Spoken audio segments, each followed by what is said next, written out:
तो पहली खबर आपको बताएं, सरकार से नाराज ताजिर हैं और कौमी शाहराह को बंद करने की मुखालफत हो रही है। जिस तरह से शाहराह को बंद किया गया है और लोगों को परेशानियों का सामना करना पड़ रहा है, लंबे रूट का रास्ता जो है अब उनको तय करना पड़ रहा है, जिसकी वजह से मुखालफत उसकी शुरू हो गई है। दूसरी खबर आपको बताएं, पीडीपी की अहम मीटिंग है और पार्टी की मजबूती पर जोर दिया गया था। एक मीटिंग हुई थी जिसमें यह कहा गया था जिस तरह से भारतीय जनता पार्टी पूरी तरह से पैर जमाने की कोशिशें, जड़ें जमाने की कोशिशें कर रही है रियासत में, ऐसे में पीडीपी की मीटिंग होती है और उसमें पार्टी को और मजबूत करने पर जोर दिया जाता है। तीसरी खबर आपको बताएं, पाकिस्तान के हवाले से जज्दे खाकी और झेलम में नहाना पड़ा भारी। झेलम में नहाने पहुंचा था शख्स जिसकी जज्दे खाकी, अब हालांकि उसकी लाश को बरामद कर लिया गया है। चौथी खबर आपको बताएं, अनंतनाग में मौत की गेंद, इलाके में अफसोस की लहर। और पांचवी खबर आपको बताएं, क्रिकेटर्स की प्रेस कॉन्फ्रेंस हुई और सरकार से कई मुतालबे किए गए। तो ये सभी खबरें आपको तफसीलात से बताएंगे, तो सीधा आपको लिए चलेंगे जम्मू कश्मीर।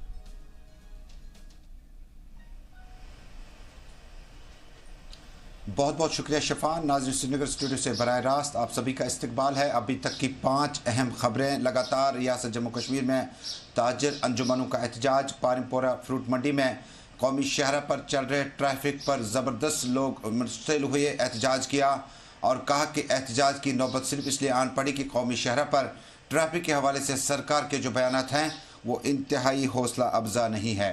और नाज़रीन, इसी के साथ श्रीनगर शहर में पीपल्स डेमोक्रेटिक पार्टी ने अमीरा कदल में चीदा कारकुनों का इजलास तलब किया और इस मौके पर कहा गया कि रियासत जम्मू कश्मीर के खासकर शहर श्रीनगर में पानी की कमी, रोडों की हालत जो है उस पर वापस आएंगे। खबरें और भी है, लेकिन ब्रेकिंग खबर सिर्फ और सिर्फ जी सलाम पर आप इस वक्त जम्मू कश्मीर से सबसे बड़ी खबर, कृष्णा घाटी सेक्टर में एक बार फिर पाकिस्तान की तरफ से सीज फायर की खिलाफ वर्जी। दोनों अतराफ से भारी हथियारों के साथ गोलाबारी इस वक्त जारी है। राजौरी नौशहरा सेक्टर और अपने कई रोज से देखे कि लगातार पाकिस्तान ने सीज फायर तोड़ा और उसके बाद फायरिंग का दोनों इस वक्त सिलसिला तेज कर दिया। कोशिश कर रहे हैं हम राब्ता कायम करने की रमेश बाली से, जो कि ताज़ा तरीन तफसीलात हमें देंगे। आपको बता दें कि कृष्णा घाटी सेक्टर में आज सुबह से ही इस तरह से गोलाबारी का इस्तेमाल किया गया। तो रमेश बाली, मेरी आवाज़ अगर आप तक पहुँच रही है तो बताइएगा कि ये गोलाबारी कितने बजे शुरू हुई और इस वक्त का स्टेटस क्या है। हाँ, आपको बता दें कि आज सुबह 8:10 पर पाकिस्तान की तरफ से अचानक कृष्णा घाटी सेक्टर में भारतीय पोस्टों पर गोलाबारी शुरू कर दी, जिसका भारतीय फौज भी पाकिस्तान को उसी की भाषा में मुंह तोड़ जवाब दे रही है। और पाकिस्तान की तरफ से कई गांवों को भी निशाना बनाया जा रहा है, जिसमें बल्लोई, दवराज, मनकोट जैसे गांव हैं। अभी तक किसी बड़ी नुकसान की खबर नहीं आई है, लेकिन दोनों तरफ से गोलाबारी जारी है। आपको बता दें कि 2 दिन पहले भी जो पाकिस्तान की तरफ से रजौरी सेक्टर के निशारा में भी गोलाबारी की गई थी, जिसमें एक जो नागरिक जख्मी हुआ था। अभी कल पुंछ के दिगवार सेक्टर में भी गोलाबारी की गई थी, जिसमें एक मकान का शदीद तौर पर नुकसान हुआ था। आज सुबह से जो गोलाबारी हो रही है उसमें जो जितने सीमावर्ती गांव हैं उनमें काफी दहशत का माहौल पैदा हो गया है। बहुत बहुत शुक्रिया रमेश बाली तफसील देने के लिए। नाजरीन, अब चलते हैं जम्मू कश्मीर की दीगर 5 अहम खबरों का रुख करने के लिए। नाजरीन, रियासत जम्मू कश्मीर में 5 अहम खबरें अभी तक की हैं। सबसे बड़ी खबर जो है पारिमपोरा फ्रूट मंडी से आ रही है, जहां पर लगातार कौमी शहरा पर ट्रैफिक के फेरबदल के बाद मामूलात ज़िंदगी जो है काफ़ी हद तक मुतासर रहे। ताहम सरकारी एदाद शुमार की माने तो कुछ और तफसीलात भी इससे मुतल्लिक सरकार ने शेयर की थी। कहा था कि कुछ घंटों तक ट्रैफिक जो है मसदूद रहेगा। इसके बाद दूसरी अहम खबर जो आप तक पहुंचा रहे हम नाज़रीन, दूसरी अहम तरीन खबर श्रीनगर में अमीरा कदल कन्वेंशन जो है उसमें तफसीलात आया चाहते, लेकिन फ्रूट मंडी पारिमपोरा एसोसिएशन के अहदेदारों ने क्या कुछ कहा उसको तफसील में जानने की कोशिश करते हैं। श्रीनगर में दूसरी अहम खबर पीडीपी अहदेदारों का अमीरा कदल में हल्के इंतखाब के हवाले से अहम इजलास। और नाजरीन, गुरेज में जो शख्स डूबा था पाकिस्तान से जब लाश बरामद गुरेज से की गई तो खैर सगाली जज्बे के तहत दोनों मुल्कों के बीच में जो है हालात वापसी पर आ रहे हैं और लाश को वापस किया गया। शुरुआत करते हैं नाजरीन बड़ी खबर की। बड़ी खबर में पारिमपोरा फ्रूट मंडी को तफसील में जानते हैं। नाजरीन, पारिमपोरा फ्रूट मंडी में ताजर अंजुमनों ने ज़बरदस्त एहतजाज किया। उन्होंने इल्ज़ाम आयद किया कि सरकार की तरफ से पेश किए गए एदाद शुमार जो हैं वो सही नहीं है। उन्होंने कहा कि कौमी शहरा पर उन्हें कई दिनों के बाद मालबरदार गाड़ियों को जब श्रीनगर पहुंचने की इजाज़त मिलती है तब तक फल फ्रूट जो है ख़राब हो जाते हैं। उन्होंने रियासती गवर्नर इंतजामिया से फौरी मुदाखलत की अपील की है। फ्रूट मंडी पारिमपोरा के सीनियर अहदेदार बशीर अहमद इस मौके पर ज़रा इब्लाग को बताया कि सब्र का दामन लबरेज हो चुका है। फल और फ्रूट ख़राब हालत में कश्मीर पहुँचते हैं, जिसकी जिम्मेदारी सरकार पर आयद है। हाईवे जो है इसको अभी फिर इन्होंने चंद बंदिशां लगाई, 5 घंटे के लिए हमारा ट्रैफिक बंद किया। बल्कि 5 घंटे के लिए हमारी जो अभी हमारा सेंट रोज आलू बुखारा का सीज़न है, पहले चेरी का सीज़न था, उन दिनों भी हमें ट्रैफिक पुलिस ने तंग किया। आज की बात यह है कि आज हमारी गाड़ियों को कई दिन वहाँ रोका जा रहा है कि आगे हमारी यात्रा आ रही है। कश्मीर के फ्रूट ग्रोवर्स यात्रियों को खुश आमदेद कहते हैं। हम यात्रा के खिलाफ तो है ही नहीं, मगर यात्रा के नाम पर अगर हमारी इकानमी को ख़राब करेंगे तो वो हमें काबिल कबूल है ही नहीं। नाज़रीन, पीपल्स डेमोक्रेटिक पार्टी हल्के इंतखाब अमीरा कदल का अहम तरीन इजलास कल श्रीनगर में तलब किया गया। पार्टी सदर महबूबा मुफ्ती की हिदायत पर नायब सदर और जनरल सेक्रेटरी ने पार्टी कारकुनों से खिताब किया। इस मौके पर PDP लीडर ने कारकुनों पर जोर दिया कि आने वाले दिनों में पार्टी के मंशूर को आम लोगों तक पहुंचाने की हर मुमकिन कोशिश की जाए।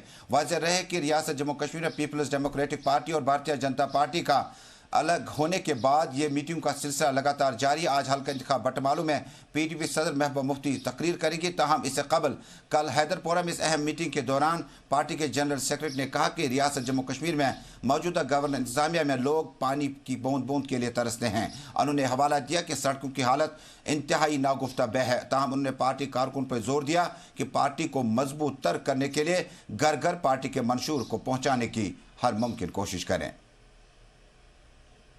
हल्का इंतखाब अमीरा कदल की पहली मीटिंग थी हमारी वर्कर्स मीटिंग, और ये एक सिलसिला है जो हमने शुरू किया है। आज पहली मीटिंग थी ये, और इसी तरह हर एक कॉन्स्टिट्यूंसी में ये मीटिंगें हो रही हैं पार्टी वर्कर्स की।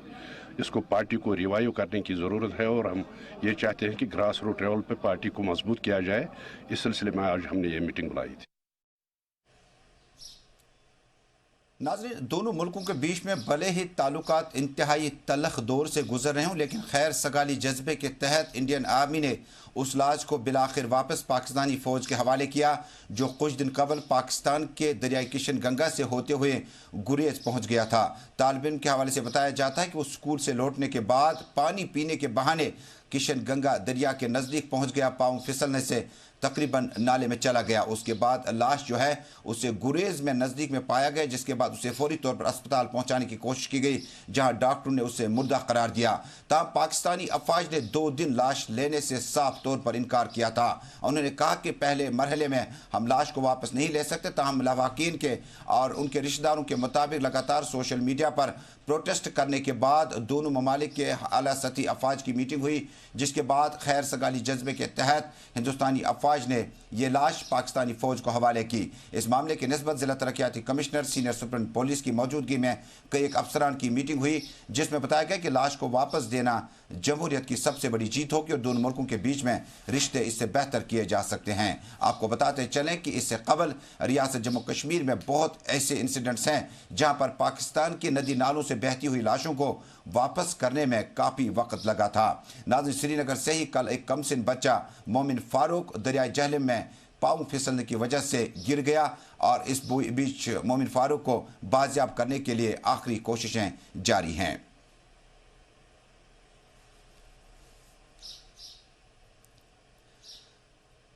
नाज़रीन, रियासत जम्मू कश्मीर में क्रिकेट की जब हम बात करते हैं तो क्रिकेट से मुतल्लिक डोमेस्टिक लेवल पर गवर्नमेंट भी अपनी तरफ से क्रिकेट टूर्नामेंट का इनेकाद करती है। दरअसल यूथ सर्विस स्पोर्ट्स की तरफ से किए गए टूर्नामेंट के इनेकाद के दौरान शुमाली कश्मीर के लेफ्ट हैंड बल्लेबाज का बल्ला खामोश हो गया। दरअसल लेफ्ट हैंड बल्लेबाज ने पटन से सुबह सुबह गाड़ी पकड़ पर जनूबी कश्मीर के अनंतनाग के स्टेडियम का रुख किया। शायद ही उसे पता था कि उसका आखिरी सफ़र होगा और उसका बल्ला यही खामोश होना होगा। यूसुफ स्पोर्ट्स के डायरेक्टर जनरल सलीम रहमान के मुताबिक गमजदा खानदान के साथ उन्होंने ताज़ियत की है। ताहम उन्होंने कहा कि एक गेंद लगने से जो गेंद उनके गर्दन पर लगा था लुक्मा अजल हो गया। इधर रियासती गवर्नर सत्यपाल मलिक समेत तमाम सियासी रहनुमाओं ने मरहूम को ज़बरदस्त अल्फाज में खराज अकीदत पेश किया और गमजदा खानदान के हक में एक्स ग्रीशिया का मुतालबा किया। अभी अभी मिली इतलात के मुताबिक रियासती गवर्नर इंतजामिया ने फौरी तौर पर एक्स ग्रीशिया रिलीफ वागुजार किया हुआ है। रियासत जम्मू कश्मीर में इस तरह के इंसिडेंट्स बहुत ज़्यादा हैं। लिदर नाले में जहां कुछ दिन पहले इस तरह के कई हादसा रोनमा हुए, लेकिन क्रिकेट के बाद अब क्रिकेट का बल्ला भी मरहूम का खामोश हो गया। इस पर यूसुफ स्पोर्ट्स के अहदेदारों ने ज़बरदस्त रंजो गम का इजहार किया है।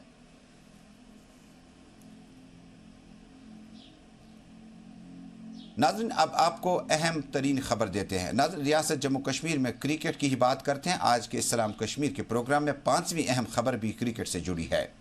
नाज़रीन, लोधा कमीशन की सिफारिशात को नज़रअंदाज करने का जम्मू कश्मीर के प्रोफेशनल क्रिकेटर्स ने कल प्रेस कॉन्फ्रेंस में इल्ज़ाम आयद किया कि अगर सीओ की तकर्री कुछ महीनों के लिए की गई थी और सुप्रीम कोर्ट की रूलिंग के मुताबिक क्रिकेट फॉर क्रिकेटर्स यानी क्रिकेट क्रिकेटरों का ही है और उससे पॉलिटिकल या नॉन पॉलिटिकल फिगर को नहीं लाया जा सकता, बल्कि जो लोग क्रिकेट की तबीयत को मौसम को जानते हैं उन्हें क्रिकेट हवाले किया जा सकता है। नाज़रीन, आपको प्रेस कॉन्फ्रेंस के चंद इक़्तिबासात दिखाते हैं।